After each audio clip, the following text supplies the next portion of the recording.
Good evening. Tonight we're reading Pride and Prejudice by Jane Austen. Chapter 41. The first week of their return was soon gone. The second began. It was the last of the regiment's stay in Meryton, and all the young ladies in the neighborhood were drooping apace. The dejection was almost universal. The elder Miss Bennets alone were still able to eat, drink, and sleep, and pursue the usual course of their employments. Very frequently were they reproached for this insensibility by Kitty and Lydia, whose own misery was extreme, and who could not comprehend such hard-heartedness in any of the family. "Good heavens, what is to become of us? What are we to do?" they would often exclaim in the bitterness of woe. "How can you be smiling so, Lizzie?" Their affectionate mother shared all their grief. She remembered what she herself endured on a similar occasion 25 years ago. "I am sure," said she, "I cried for 2 days together when Colonel Miller's regiment went away. I thought I should have broken my heart." "I'm sure I shall break mine," said Lydia. "If one could but go to Brighton," observed Mrs. Bennet. "Oh, yes, if one could but go to Brighton, but Papa is so disagreeable. A little sea-bathing would set me up forever. And my Aunt Phillips is sure it would do me a great deal of good," added Kitty. Such were the lamentations resounding perpetually through Longbourn House.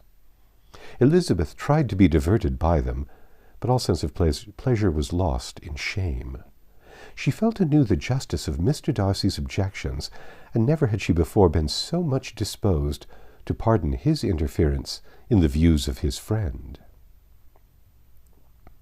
But the gloom of Lydia's prospect was shortly cleared away, for she received an invitation from Mrs. Forster, the wife of the colonel of the regiment, to accompany her to Brighton. This invaluable friend was a very young woman, and very lately married. A resemblance in good humour and good spirits had recommended her and Lydia to each other, and out of their 3 months together, of their 3 months' acquaintance, they had been intimate 2.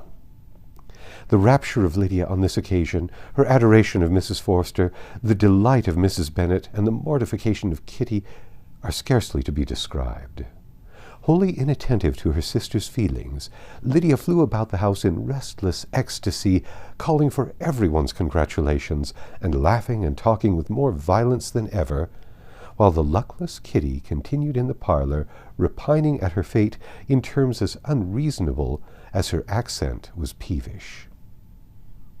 "I cannot see why Mrs. Forster should not ask me as well as Lydia," said she. "Though I am not her particular friend, I have just as much right to be asked as she has, and more too, for I am 2 years older." In vain did Elizabeth attempt to make her reasonable, and Jane to make her resigned. As for Elizabeth herself, this invitation was so far from exciting in her the same feelings as in her mother and Lydia, that she considered it as the death warrant of all possibility of common sense for the latter, and detestable as such a step must make her were it known, she could not help secretly advising her father not to let her go. She represented to him all the improprieties of Lydia's general behaviour, the little advantage she could derive from the friendship of such a woman as Mrs. Forster, and the probability of her being yet more imprudent with such a companion at Brighton, where the temptations must be greater than at home. He heard her attentively, and then said, "Lydia will never be easy till she has exposed herself in some public place or other, and we can never expect her to do it with so little expense or inconvenience to her family as under the present circumstance." "If you were aware," said Elizabeth, "of the very great disadvantage to us all which must arise from the public notice of Lydia's unguarded and imprudent manner, nay, which has already arisen from it, I am sure you would judge differently in the affair." "Already arisen?" repeated Mr. Bennet. "Why, has she frightened away some of your lovers? Poor little Lizzie! But do not be downcast. Such squeamish youths as cannot bear to be connected with a little absurdity are not worth a regret. Come, let me see the list of pitiful fellows who have been kept aloof by Lydia's folly."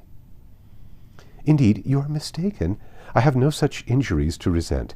It is not of peculiar, but of general evils which I am now complaining.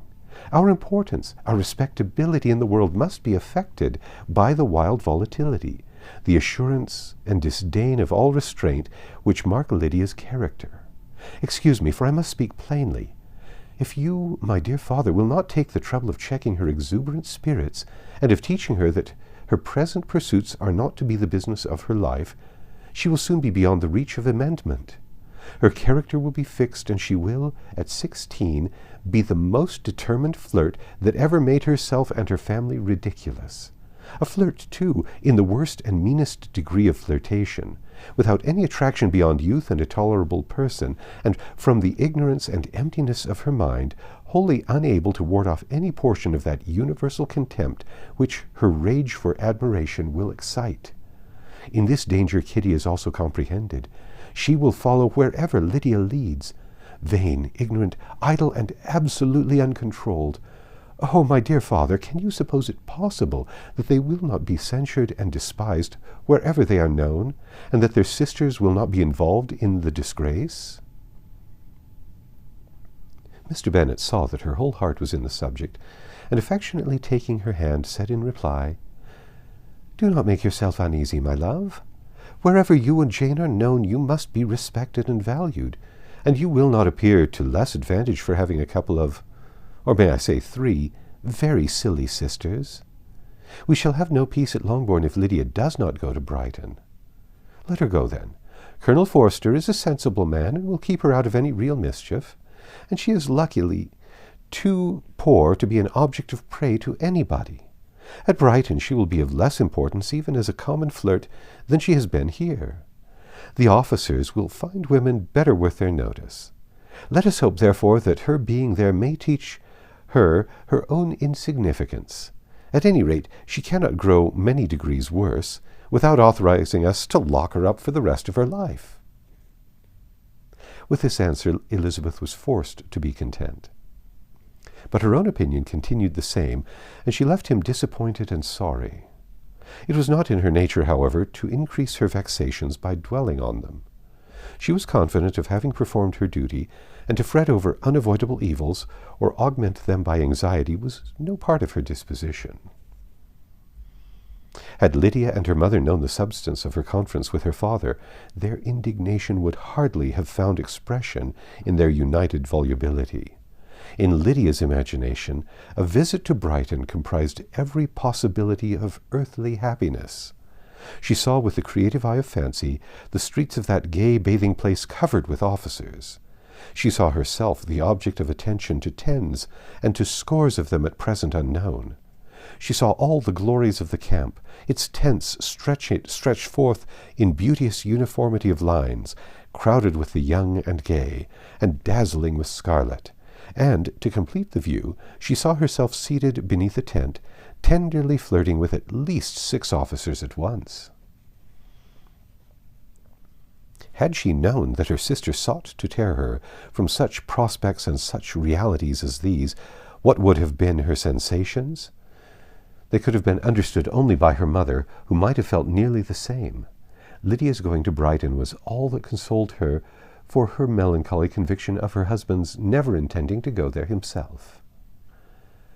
But they were entirely ignorant of what had passed, and their raptures continued with little intermission to the very day of Lydia's leaving. Elizabeth was now to see Mr. Wickham for the last time. Having been frequently in company with him since her return, agitation was pretty well over. The agitations of former partiality entirely so. She had even learnt to detect, in the very gentleness which had first delighted her, an affection and a sameness to disgust and weary. In his present behavior to herself, moreover, she had a fresh source of displeasure, for the inclination he soon testified of renewing those attentions which had marked the early part of their acquaintance could only serve, after what had passed, to provoke her.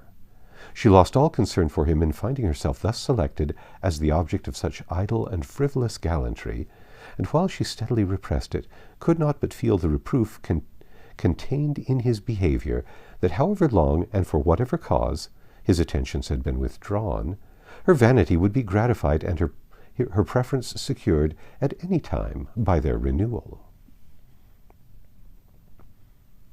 On the very last day of the regiment's remaining at Meryton, he dined, with other of the officers, at Longbourn, and so little was Elizabeth disposed to part from him in good humour, that on his making some inquiry as to the manner in which her time had passed at Hunsford, she mentioned Colonel Fitzwilliam's and Mr. Darcy's having both spent 3 weeks at Rosings, and asked him if he was acquainted with the former. He looked surprised, displeased, alarmed, but with a moment's recollection and a returning smile, replied that he had formerly seen him often, and, after observing that he was a very gentlemanlike man, asked her how she had liked him. Her answer was warmly in his favour. With an air of indifference he soon afterwards added, "How long did you say he was at Rosings?" "Nearly 3 weeks." "And you saw him frequently?" "Yes, almost every day." "His manners were very different from his cousin's." "Yes, very different. But I think Mr. Darcy improves on acquaintance." "Indeed!" cried Wickham, with a look which did not escape her.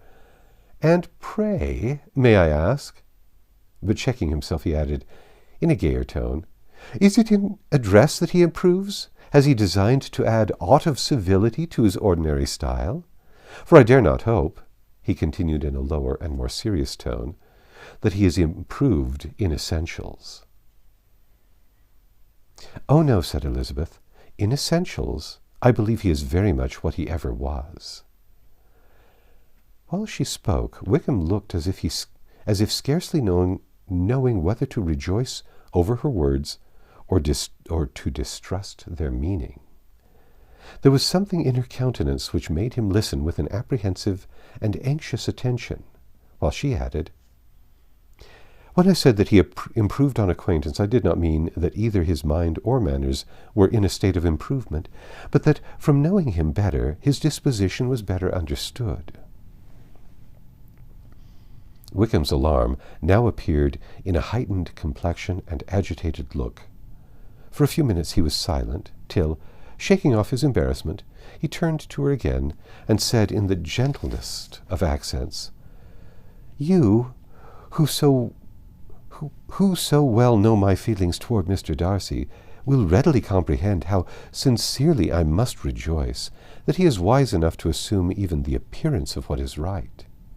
His pride in that direction may be of service, if not to himself, to many others, for it must deter him from such foul misconduct as I have suffered. I only fear that the sort of cautiousness to which you, I imagine, have been alluding is merely adopted on his visits to his aunt, of whose good opinion and judgment he stands much in awe. His fear of her has always operated, I know, when they were together, and a good deal is to be imputed to his wish of forwarding the match with Miss de Bourgh, which I am certain he has very much at heart." Elizabeth could not repress a smile at this, but she answered only by a slight inclination of the head. She saw that he wanted to engage her on the old subject of his grievances, and she was in no humour to indulge him. The rest of the evening passed with the appearance, on his side, of usual cheerfulness, but with no further attempt to distinguish Elizabeth, and they parted at last with mutual civility, and possibly a mutual desire of never meeting again. When the party broke up, Lydia returned with Mrs. Forster to Meryton, from whence they were to set out early the next morning. The separation between her and her family was rather noisy than pathetic. Kitty was the only one who shed tears, but she did weep from vexation and envy. Mrs. Bennet was diffuse in her good wishes for the felicity of her daughter, and impressive in her injunctions that she should not miss the opportunity of enjoying herself as much as possible, advice which there was every reason to believe would be attended to, and in the clamorous happiness of Lydia herself in bidding farewell, the more gentle adieus of her sisters were uttered without being heard. That's the end of chapter 41. Come back tomorrow and we'll read chapter 42.